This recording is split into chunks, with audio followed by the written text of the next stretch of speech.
Ladies and gentlemen, we finally have some news about GPT-5 from OpenAI itself. Let's start by saying that we now know what the new GPT-5 will be called. It will be part of the so-called reasoners category. Now basically, OpenAI is taking things to what they're calling PhD levels. They've introduced a new tier system they've dubbed the reasoners.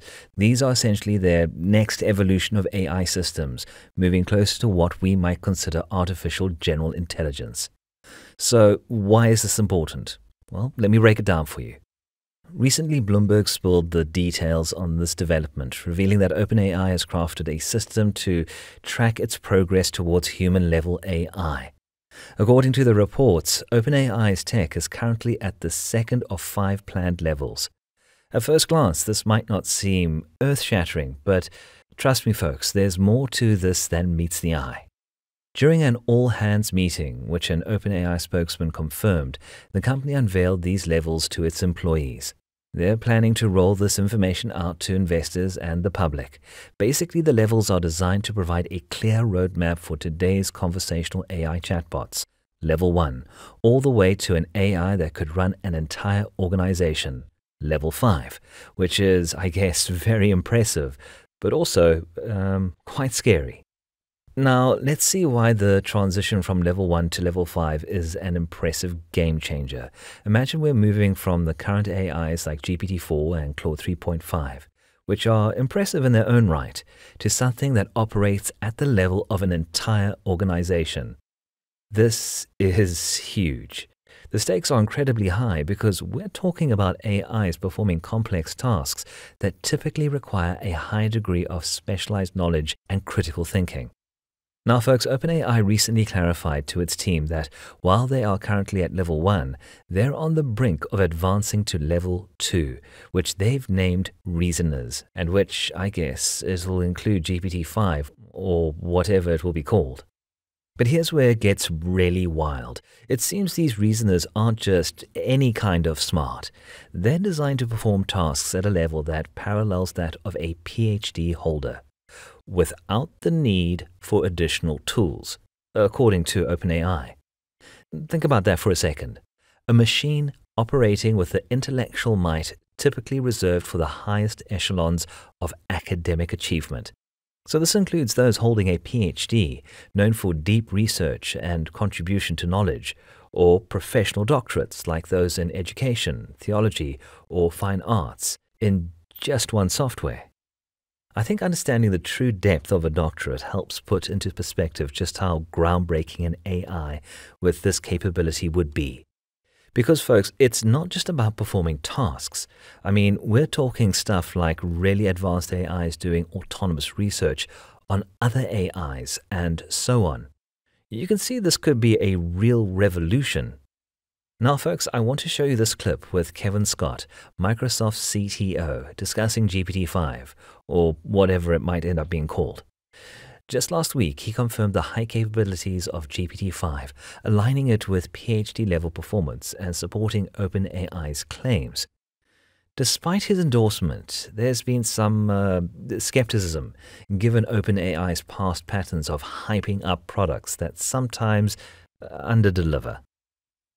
We're seeing technically all of the things fall in place to have like really durable memories with the systems. Like reasoning, I think, gets a lot better. So, some of the fragility in the current models are, can't solve very complicated math problems and has to, sort of bail out to other systems to, do very complicated things.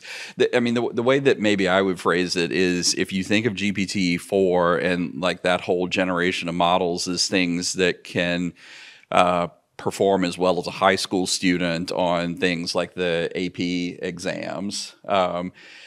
Some of the early things that I'm seeing right now with the new models is like, maybe this could be the thing that could pass your qualifying exams when you're a PhD student. Another clip I want to show you folks. Mira Murati, OpenAI's CTO, draws an evolutionary line from GPT-3, which she likened to a toddler, through GPT-4, comparable to a smart high schooler, to the next generation. Then she projects that in about a year and a half, it will reach PhD level. Of course, this prediction has, unsurprisingly, faced some skepticism. Critics argue that it might be more hype than substance, especially since OpenAI has yet to release products that truly revolutionize the field. Moreover, with recent models from other developers potentially outpacing GPT-4, skepticism remains on the high. Let's see another intriguing clip now. These systems are already human level in specific tasks, and of course, in a lot of tasks, they're not. If you look at the trajectory of improvement, systems like GPT-3 were maybe, let's say, toddler level intelligence, and then systems like GPT-4 are more like smart high schooler intelligence. And then in the next couple of years, we're looking at PhD level intelligence for specific tasks. So things are changing and improving pretty rapidly. Meaning like a year from now? Yeah, a year and a half, let's say. Yeah. Now, folks, I think this clip not only highlighted the potential PhD level capabilities of the upcoming AI model, but also hinted at significant economic impacts. We even received a rough timeline suggesting a release around late 2025.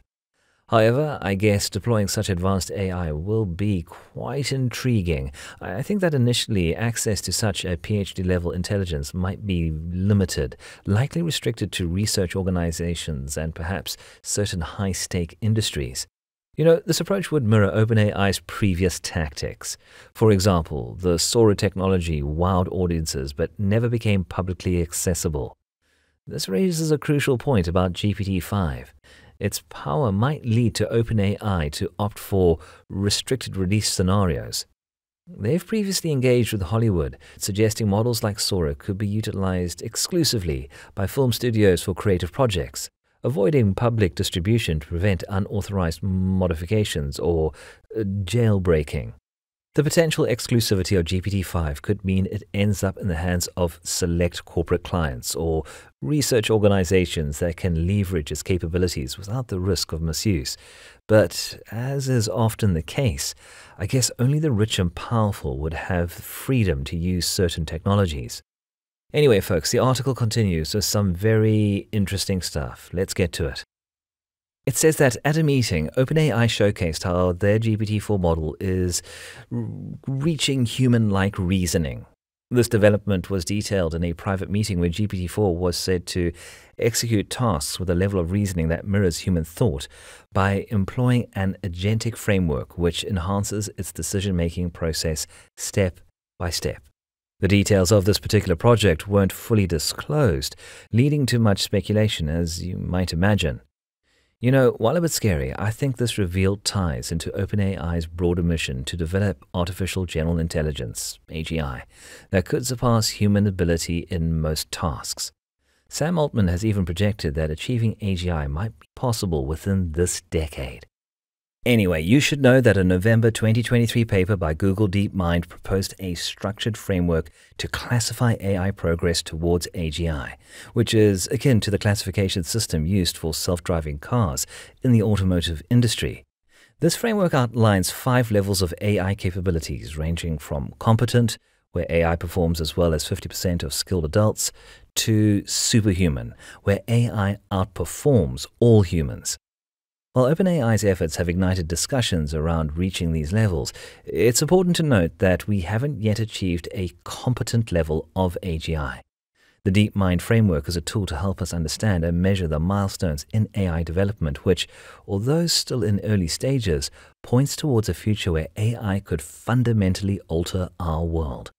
On the other hand, OpenAI has delineated 5 distinct stages of AI development that help gauge the capabilities of their systems.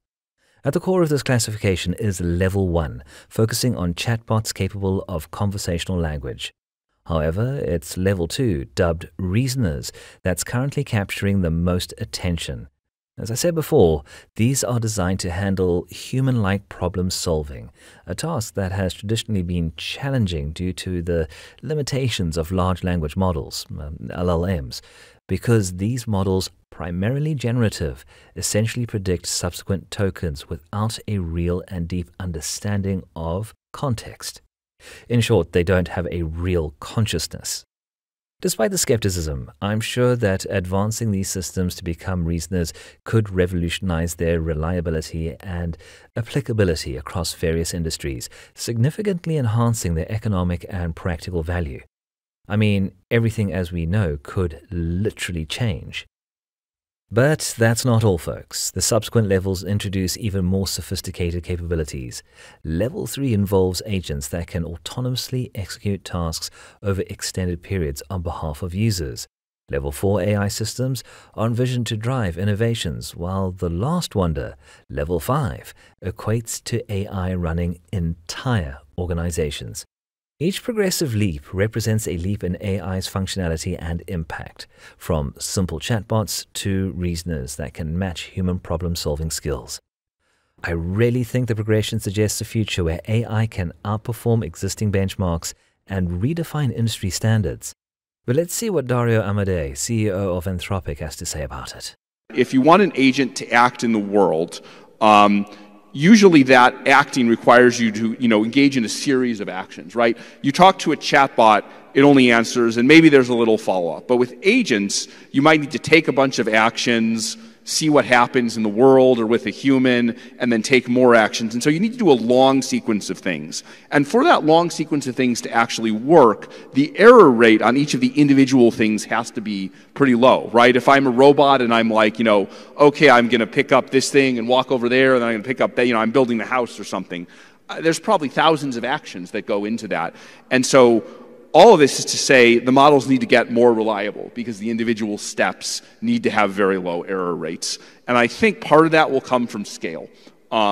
We need another generation or two of scale before the agents will really work. Now, about Level 4, termed innovators. I guess it presents an exciting frontier where AI could potentially assist in invention and, more intriguingly, aid in AI research itself. I think that, this prospect of AI contributing to the development of better AI creates a potent feedback loop, and it could really accelerate AI advancements exponentially. I mean, the implications are staggering. AI helping to refine and create more advanced AI systems. The climax, folks, Level 5, organizations. A distant goal hints at a future where AI could manage the complexities of entire organizations. I think that while OpenAI is currently approaching Level 2, the mere possibility of achieving Level 5 underscores a transformative shift in our conceptualization of AI's role in the future. But folks, these levels, as OpenAI disclosed, were conceived by its executives and are seen as a work in progress. The organization plans to refine these stages by incorporating feedback over time from various stakeholders, including employees and investors. However, a key challenge remains. OpenAI's hesitancy to release detailed research could mean that while we witness the capabilities of these advanced models, understanding their inner workings might remain elusive. Well, what do you make of all of this, folks? Anyway, I must say today we talked about a lot of interesting stuff which really got me thinking. Let me know what you think about these revelations on GPT-5 and the future of AI, folks. And what's your take on how OpenAI has been acting lately? As always, see you in the next one, folks. You all take care.